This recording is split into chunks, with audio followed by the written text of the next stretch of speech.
നമ്മൾ ഈ വീട്ടിലെ മാസ്റ്റർ ബെഡ്റൂമിലാണ് ഇപ്പോൾ നിൽക്കുന്നത്. മാസ്റ്റർ ബെഡ്റൂം നമ്മൾ കാണാൻ പോകുന്ന ഒരു അതിമനോഹരമായ ഒരു കളർ പാറ്റേണിൽ ഒരു ബ്യൂട്ടിഫുൾ ആയിട്ടുള്ള കളറിൽ നമ്മൾ അലുമിനിയം വാർഡ്രോപ്പാണ് കണ്ടുകൊണ്ടിരിക്കുന്നത്. ഓക്കെ, ക്ലയൻറ്റ് ചൂസ് ചെയ്ത രണ്ട് കളറാണ്, ഒരു ബ്ലൂ ഷെയ്ഡ് വരുന്നതും അതുപോലെ തന്നെ ഒരു ലൈറ്റ് കളർ. ഇതെല്ലാം HPL ഷീറ്റിലാണ് നമ്മൾ ചെയ്ത് കൊടുത്തിരിക്കുന്നത്. ഓക്കെ, HPL ഷീറ്റിൽ ചാമ്പ്യൻ സ്റ്റീലിൻ്റെ ഫ്രെയിമാണ് നമ്മൾ ഉപയോഗിച്ചിട്ടുള്ളത്. അകത്തെല്ലാം നമ്മൾ കംപ്ലീറ്റ് ആയിട്ടും നമ്മൾ തന്നെ വർക്ക് ചെയ്തെടുത്തിട്ടുള്ളതാണ്. നിങ്ങൾക്ക് കണ്ടാൽ അറിയാം, ഇതെല്ലാം നമ്മൾ ഷീറ്റ് ഇട്ട് കൊടുത്തിരിക്കുകയാണ്. ഇവിടെ ഒരു ഹാങ്ങിങ് സെക്ഷൻ കൊടുത്തിട്ടുണ്ട്, അതല്ലാതെ രണ്ട് ലോക്കർ സിസ്റ്റം കൊടുത്തിട്ടുണ്ട്. അതിൽ ഒരെണ്ണത്തിൽ നമ്മൾ ലോക്കർ സിസ്റ്റത്തിൽ ഒന്നിൽ മാത്രം നമ്മൾ ലോക്ക് കൊടുത്തിട്ടുള്ളൂ. ഓക്കെ, ഇതിൻ്റെ താഴെ നമ്മൾ ഇതുപോലെ തന്നെ തട്ട് ഇട്ട് കൊടുത്തിട്ടുണ്ട്.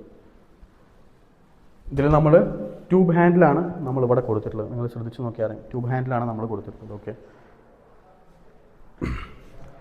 ആ ഭാഗത്ത് നമ്മൾ ഓൾറെഡി അവർക്ക് ഹാങ്ങിങ് സെക്ഷൻ കൊടുത്തു കാരണം ഇവിടെ നമ്മൾ കംപ്ലീറ്റും ഈ സ്റ്റോറേജ് കംപ്ലീറ്റ് യൂസ് ചെയ്യാൻ തക്കത്തിൽ എല്ലാം നമ്മൾ പാർട്ടീഷൻ ചെയ്തിരിക്കുകയാണ്. എല്ലാം നമ്മൾ തട്ടിട്ട് കൊടുത്തിരിക്കുകയാണ് അവർക്ക്. ഇവിടെ നിങ്ങൾക്ക് നോക്കാം, എല്ലാം തട്ടിട്ട് കൊടുത്തിരിക്കുകയാണ്. കംപ്ലീറ്റ് ആയിട്ട് നമ്മൾ മാക്സിമം നമുക്ക് യൂസ് ചെയ്യാൻ പറ്റും, അത്രയും സ്റ്റോറേജ് സ്പേസ് ഉണ്ട്.